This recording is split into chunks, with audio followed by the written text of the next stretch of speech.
Hello, everyone, and welcome back to the Bridgehead. My name is Jonathon Van Maren, and today I'm discussing an issue that I know a lot of you are very interested in, and that is the issue of how the elites impact public opinion in the United States, how that affects the polity, as it were, at the moment, and how that's brought us things like same-sex marriage. And I thought about doing a show on this topic when I read a very fascinating article in First Things. It's called Culture War as Class War by Darel Paul. Now, Darel Paul, some of you may recognize his name because he has recently written a book, it came out earlier this year, that examined how same-sex marriage came to the United States. And the title is From Tolerance to Equality, How Elites Brought America to Same-Sex Marriage. And he goes through a lot of extremely interesting data and research in this book, but especially considering the fact that the elites are a much discussed group currently. If you look at, for example, books like Hillbilly Elegy that discusses the difference between, the groups in the Appalachian Strip versus the elites. If you look at the election of Donald Trump, it was widely seen as a rebuke to the elites. Michael Moore called it throwing a legal Molotov cocktail through the front window of the elites. And so this discussion is one that's particularly relevant at the moment. And when I read this essay, I really wanted to talk to Dr. Paul about some of his conclusions, because he lays out in great detail how exactly it was that the elites managed to slowly pull the country in their direction. And he also explains why the elites accepted same-sex marriage and then pushed so hard to bring the country around to their point of view. So without further comment, here is my conversation with Dr. Darel Paul, who is a professor of political science. Could you just explain a bit about your thesis that you lay out in the First Things article you wrote, Culture War is Class War? Because I've done a lot of research into the culture war and the development of a lot of these ideologies and how they manage to percolate through culture, but I'd never heard the argument quite presented like that before. So I think it starts really with an observation coming from kind of where I'm situated, both geographically, which is in the Northeast, and I'm not from here. I'm from the Midwest, grew up in Minnesota, and kind of my social position, which is a professor at an elite liberal arts college, and seeing this really rapid transformation in the kind of social views around homosexuality. And I just couldn't help but notice the real, I think, class dimensions to this. The people from certain kinds of places, people from certain kinds of social positions, certain kinds of social backgrounds had very different views than others. And so I wound up writing a book on this topic, and the First Things article is based on the book. And so the First Things article tries to kind of go a little bit beyond the book. The book is really just about homosexuality and trying to explain the normalization of it in the United States over the last 20, 30 years or so from a class-based perspective. In the article, you really go over American history for the last 100 years and kind of explain how the upper classes have accepted different things at different times, but generally before the middle class and the poorer people. How did that proceed? Well, I mean, it's a good question, how this stuff kind of diffuses outward. And that, I think, is kind of more difficult to understand. Some have argued that essentially the middle and working classes just follow whatever elites do, but I'm pretty resistant to that. I don't think that's always the case. I think middle and working classes often have their own cultures, and they hang on to them tightly, and they resist a lot of things that come from elites. But this is one, in terms of thinking about same-sex marriage and the normalization of homosexuality, that I think has gone well beyond its kind of class origins. But at least in terms of the article, I kind of use these two earlier examples, thinking about alcohol in the 19th, very early 20th centuries, thinking about contraception throughout the early and mid-20th century, and then thinking about homosexuality in the late 20th and early 21st as kind of parallel cases. So I'm trying to kind of suggest that what's happened in the last 30 years or so regarding homosexuality and same-sex marriage has happened before. So this isn't anything really new. Maybe the particular topic is new, but these kind of big cultural transformations are not new. Well, give us a bit of a chronology then, because I know a lot of older people look at what has happened to our culture now, with everything from drag queen story time at libraries to sort of the mainstreaming of gender fluidity as this new concept that people can't question, and they wonder kind of where did this start. So you've both in your essay and then you've written an entire book on this. Where did this start to take place? So I think it starts in particular regions. It starts particularly in the Northeast, in New England, especially among professionals in the professional class. But it really doesn't go much of anywhere until the early 1990s. So a lot of what I do in the book is look at opinion data. And really from the very beginnings of questions on the topic of what people think about same-sex sexual relations, which really only start in the early 1970s, because this is when it starts to begin to be on people's radar screen. After that, there really isn't much dissent from kind of large-scale kind of appropriation of it. So opinions begin to change a little bit in the 70s and early 80s, but they don't really change much.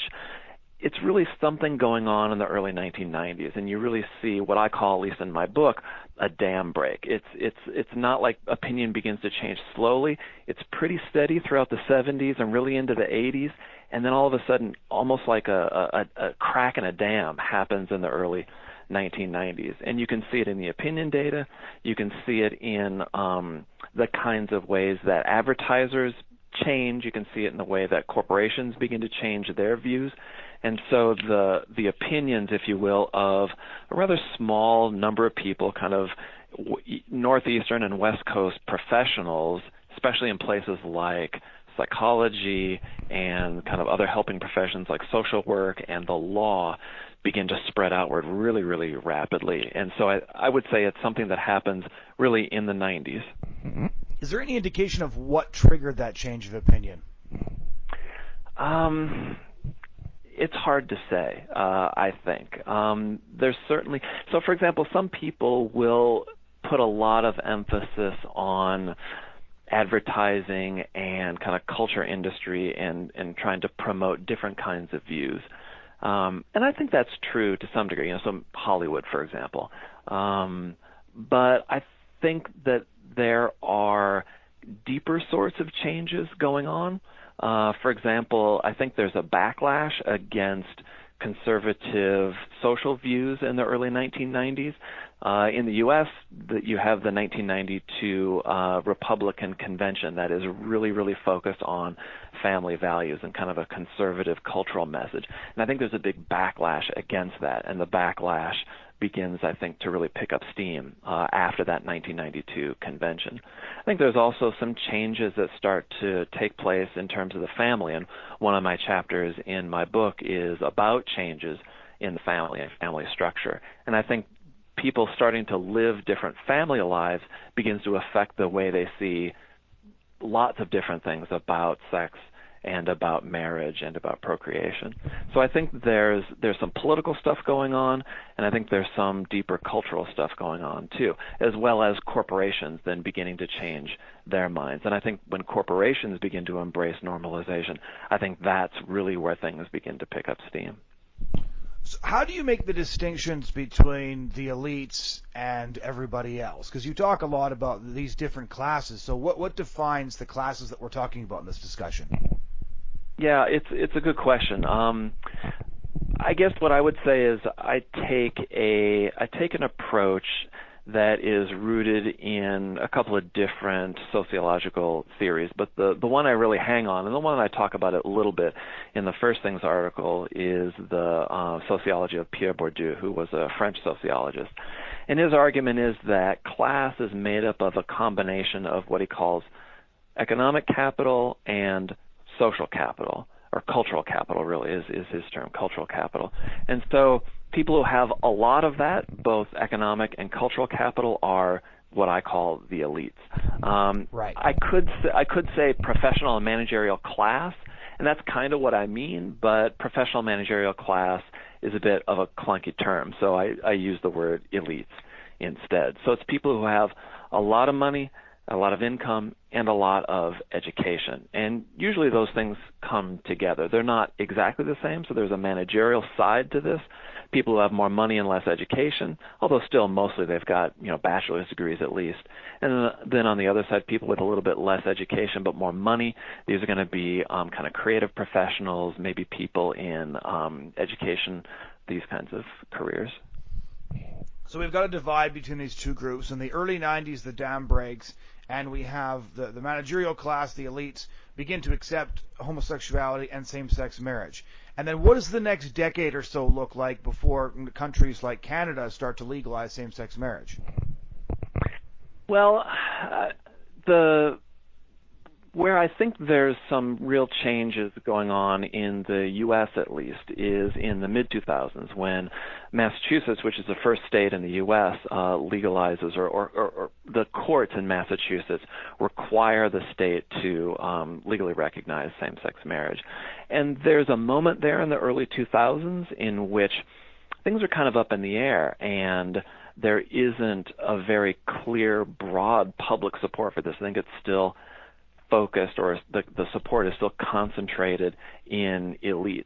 And the story of Massachusetts is actually quite interesting because in lots of ways Massachusetts has this reputation as being the most liberal state in America. And yet when same-sex marriage comes to Massachusetts, it's a 2003 court decision. It comes in 2004.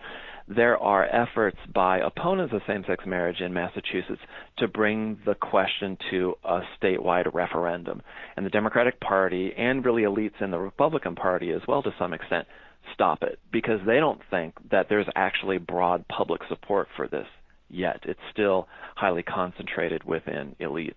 So I think it really is by the time you get to about 2010, I think the Obama administration years is when it becomes broad enough that I think elites are confident enough that they're going to keep pushing and go further and try to nationalize same-sex marriage, which obviously eventually happens. In your article, you say that and I quote here, elites use their support of homosexuality to elevate themselves, according themselves distinction in the moral sense. What did you mean by that? Because it's quite true, obviously, to anybody who's watching, that the elites do place themselves above other people. You mentioned later on Hillary Clinton's famous statement, the basket of deplorables. But how do they use this issue in particular to elevate themselves? I think it is an issue that can be simplified in a way that can be effective, I think, culturally and therefore politically. So, for example, when the Obergefell decision that nationalizes same-sex marriage is handed down from the Supreme Court, the most popular Twitter hashtag is love wins. And so I think elites attach themselves to a pretty simple understanding of what marriage is, and same-sex marriage in particular, and then use that association to claim moral superiority. But elites always do this, right? Elites are always keen to justify their power both to themselves and to those that they rule in some sense. But I think in many of these cases, they're primarily talking to themselves, and so they're justifying themselves to themselves. And so their support for normalization and same-sex marriage is a way of demonstrating, at least to themselves, and attempting to do it to others, that they deserve to be on top because they're morally superior. And that's where I think the link goes back in my First Things article to thinking about other incidences of this in the past. Contraception in the early and mid-20th century, treatment of alcohol before that. Elites want to distinguish themselves, and at some level, I mean, it's not wholly arbitrary. I would reject that. But I think it's not always clear what moral issue elites are going to attach themselves to. I think the choice for which issue they attach themselves to is in part chance, but I think in part it's also politics as well. But with this issue in particular, why in your research have you found that they're so passionate about this issue? Because, to give you one example, there was a documentary that I'm sure you've seen called 8, The Mormon Proposition. that took a look at opposition to same-sex marriage in California, and it was done from the perspective of a gay rights activist. And at one point in the documentary, he just is outraged by the idea that gay rights activists are being accused of wanting to limit religious liberty, bring this information about same-sex marriage into all the school curriculums. And he's saying that everybody who's saying these things knows those are lies. That's not what we're planning to do.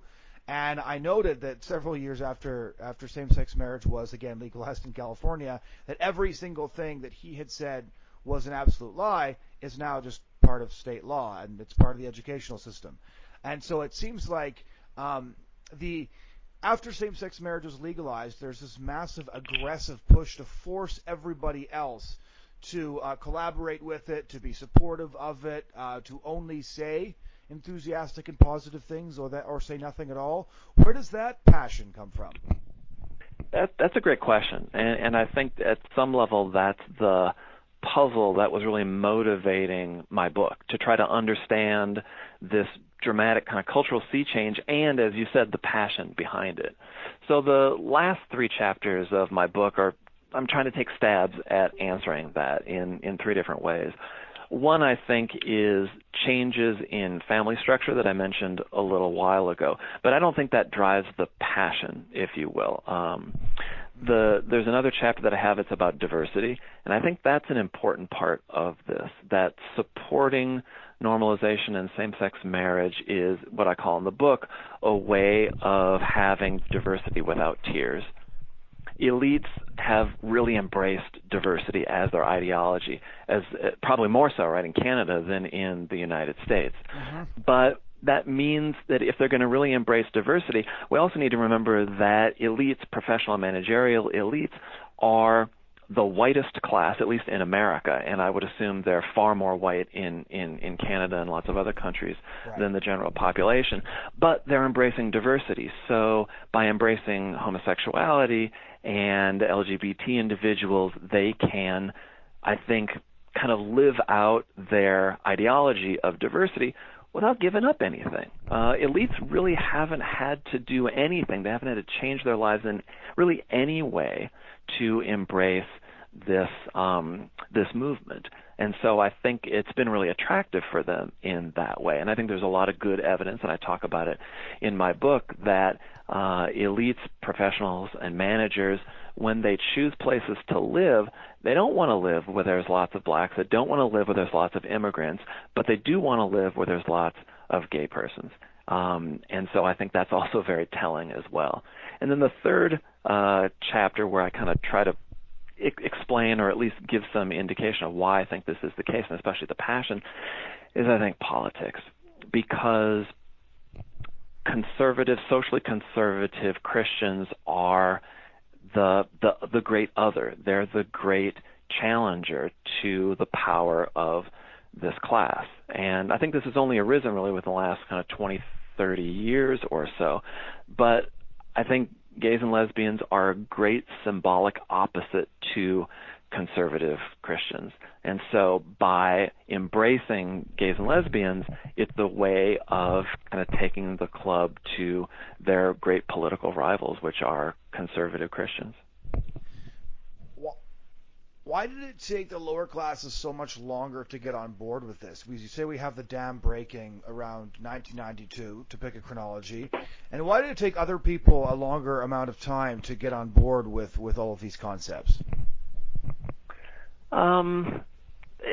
It's a good question, and it's a hard one, I think, to answer. Some of it is thinking about where the cultural changes begin, and so it might just be kind of a diffusion model, if you will, right? That something kind of begins in one place, and you can think of that geographically, and you can think of it socially, and then it just kind of spreads out from there. So the further you are from the most concentrated social and geographical sites of elite power, just the slower you're going to adapt to this stuff. But I think there's also some differences in terms of family structure. So the chapter in my book on family talks about different models of the family. And maybe you or some of your listeners have seen a piece that Matthew Schmitz from First Things wrote, and I think it was in the New York Times, about Trump's family values or something to that order. And anyway, the argument there is that there's kind of different family structures, and they give rise to different kinds of views on marriage and sexual practices and procreation. And so the class structure of the middle class and the working class is different than the class structure of elites. Elites tend to practice this, what some legal scholars have termed, and I've kind of picked up their terminology, the blue family model, right. Which is low fertility, don't get married until you're 30-ish or so, children only within marriage, focus on the couple, focus on career. And that's a model that's really different from what the vast majority of working and middle-class people do. And so just the way that they think about sexuality and marriage is going to be different because their families are different. Do you think that there are external cultural changes that help this along? So, for example, if you look at when internet porn sort of began a broad proliferation through the culture. It's more or less at saturation point right now at about with over 80% of males consuming it. But there's actually some bodies of data that indicate support for gay marriage climbing at roughly the same rate as people were being acculturated to different sexual behaviors through the pornography they were consuming. Have you seen in your research any connection between people becoming more liberated in their view of sexuality and the kinds of material that they were consuming? In terms of pornography, I haven't seen any of that in my research, but really just because I haven't looked for it. But right. There are sociologists who have done so, and I think you kind of mentioned that there is some evidence and some data for this. What I do in my book, especially in the family chapter of my book, is look at correlations between different kinds of behaviors and different kinds of beliefs about family and sexual practice and whatnot. And there really is if you can call it a family model, or really I'd say it's an anti-family model of people who tend to be single or tend to not have children, and they are the ones who tend to have the most liberal or progressive views on sexuality. So again here, I think it is something that people do kind of live out in their lives, whether it's kind of consumption of pornography or whether it is kind of sexual promiscuity or whether it is marriage but kind of intentional sterility or lack of fertility. And they go along with certain kinds of views. And so you can just see that in the data. So I think there are these larger changes around people's attitudes towards fertility, towards children, that I think are correlated with people's attitudes towards homosexuality and same-sex marriage. So with this cultural sea change, and with the majority of people now supporting same-sex marriage, to what extent was the election of Donald Trump a backlash against the elites when Donald Trump was himself, of course, a New York billionaire? He was very supportive of same-sex marriage, or at very minimum, he probably couldn't have cared less, but he waved a rainbow flag at a rally and things like this. So there's a lot of people who present his election as a backlash against the elites, and that sort of viscerally makes sense. But it doesn't when you compare what his positions on a lot of these issues actually would have been. What's your take on that? I think the election was a backlash against the elites, but not a cultural backlash, or at least not in a way that cultural conservatives would think of as a cultural backlash. So, for example, if you look at the Republican primaries in 2016, cultural conservatives tended not to vote for Trump. They were voting for Ted Cruz. And then right. kind of more kind of managerial type Republicans were voting for Kasich or maybe Rubio. And then you had more kind of working class, but not really culturally conservative, at least not in terms that we might say are kind of Christian conservatives.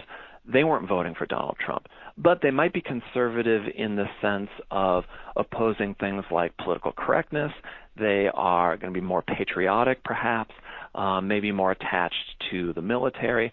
I think those kinds of conservatives, if you will, were backing Trump. And so I think it was kind of a class backlash, but a class backlash that didn't really reflect the kinds of cultural concerns that social conservatives have, because I think social conservatives were pretty skeptical about Trump, and I think that the kind of part of the Never Trump movement, to the extent that it really much exists in the U.S. anymore, right, is kind of driven by those cultural conservatives. If you look at a lot of the recent polling, and you look, for example, at the chaos that's erupted with the resignation of Justice Anthony Kennedy, and a side interesting discussion at some point would be the fact that he obviously did this very intentionally, but we're starting to see that there really is no ability for two of these groups of Americans to compromise. So you have conservative Christians, and then you have the progressive left, you have the elites, and there's no middle ground anymore. The chasm has grown further and further apart. And where do you go from here when you have a republic that's that polarized? And do you think there's any way? Does it have to be a zero-sum game, or could some Anthony Kennedy-esque compromise actually, create a functioning polity again? You've got, I think, a great question and a really interesting kind of potential solution to the question. So before Kennedy resigned, I think it was Ross Douthat in the New York Times was essentially kind of half praising Kennedy for being our kind of philosopher king, who really is the guy who kind of rules America in some ways. Even if that's true or was true, I don't think that's a model that can be reproduced, and personally at least I certainly wouldn't want it to be reproduced. But I do agree with your premise, very much so, that the country is so divided, and I think Trump is such a lightning rod for division that that there's very little that the sides have in common anymore. To the extent that they really had a lot in common earlier, and I think a lot of these divisions were kind of papered over. But I think they really kind of come to the fore in the second Obama administration, and then they become, sort of supercharged with Trump's election. Personally, I think a much more vigorous federalism is probably the only realistic and effective response to this kind of division. To let California be California, to let Texas be Texas, and to try to do a lot less from the center rather than try to do a lot more. Because I think if there's going to be a lot more trying to be done from the center, from Washington, D.C., these kinds of conflicts are only going to be heightened. Personally, I was shocked, as I think most people were, that Trump won in 2016. I assumed that Clinton would win. And what I thought might happen coming out of that election is that rather than California basically trying to kind of separate from Trump's America, it would be something like Texas trying to separate from Clinton's America. Right. And if the left wins the presidential election in Kamala Harris, for example, becomes president in 2020, I would expect this same kind of process to continue with just the roles being reversed. So the less power that Washington has, the less kind of homogenization from Washington, D.C., I think the better. Because it does seem like the basic American patriotism and sort of civic nationalism is no longer strong enough to hold together disparate places like Texas and California. I think that's true. Yeah, and especially because there isn't an external other to unite people around. And I think you can see that in the fights now about Russia. I think the left wants to make Russia the great other, whereas at least earlier this year, and probably more so going into last year, I think the right in America wanted to make radical Islam the other. And both of those are projects that are at some level trying to unite the country around some kind of common effort. But the two sides can't agree at all on who is the great threat to America. During the Cold War, it was easy. It was the Soviet Union, and the right and the left could still kind of agree. Obviously, there was a further left that was much more sympathetic to the Soviet Union, but I think they just didn't really exercise much power. Right. But now, without that kind of unifying other on the outside, we're turning inward, and I think that's not surprising. But I don't think it's going to end anytime soon either. Let's look forward just briefly for one of my last questions here is when we're looking at the transgenderism issue, I think that's the issue that's caught a lot of people off guard because of how fast it's taken place, because of the ramifications of it, because of organizations even like Routers now using the preferred pronouns of basically calling people whatever they would like to be called, irrespective of biological reality, that sort of thing. It's sort of it's swept through elite circles of politics, of academia, of Hollywood, the music industry, overnight. But what we're seeing in Canada, and there's a lot of this in the United States too, is that a lot of people just aren't buying it. A lot of liberal commentators, for example, who wrote columns defending same-sex marriage and are very much part of the class, the elite class that you've described, are starting to see 13-year-olds request double mastectomies and be like, yeah, okay, that's a bit too far for me. And we have a lot of people who are like, I think that it would be great if Joe could marry Bob, who don't think Bob can become Sally. Well, have you done any research in that area, or what's your sense of the trans issue as sort of a watershed? I have no prediction on how it's going to go. I just find the reaction to transgenderism as opposed to the reaction to same-sex marriage very interesting. It's in some ways, I think, a natural progression, but in some ways it's not. And so let me explain that. I think it's not in the sense that same-sex marriage is compatible and even kind of enhances elite power and culture in ways that I think transgenderism does not. The elites, especially professional elites, claim to exercise power and authority because of, I'll say since I'm a college professor, I'm part of this class, our superior knowledge. And yet with transgenderism, it's a claim to kind of the most radical forms of individual autonomy, right? I am what I am, and you must recognize that, regardless of any kind of external validation. And I think that is not just an ethic, if you will, that's impossible to build a society on top of, but also it's a direct threat to claims of authority by elites. Because a lot of what helped the normalization of homosexuality in the U.S. was the authority that was conveyed by psychiatry and psychology. Now, it's kind of taking place as well with the transgender issue, but I think this is much more threatening to the prestige and the authority of professions than homosexuality ever was. And I think you're right that this is not, maybe this has swept elites, or at least it has swept kind of respectable opinion among elites extremely rapidly. I mean, if it took 25 years or so for the normalization of homosexuality to take place, it took maybe 5 for the normalization of transgenderism to take place. I mean, it's mind-bogglingly fast. But I think that there's good indications that there really is resistance, and people are willing to put up resistance that are coming from unusual social situations, unusual social locations, if you will. One of the things that I think is kind of interesting is if you look at the popular, so for example, the Social Security Administration in the U.S. publishes data every year on all the names of everybody who was born in a particular year. And so you can kind of track this stuff over time.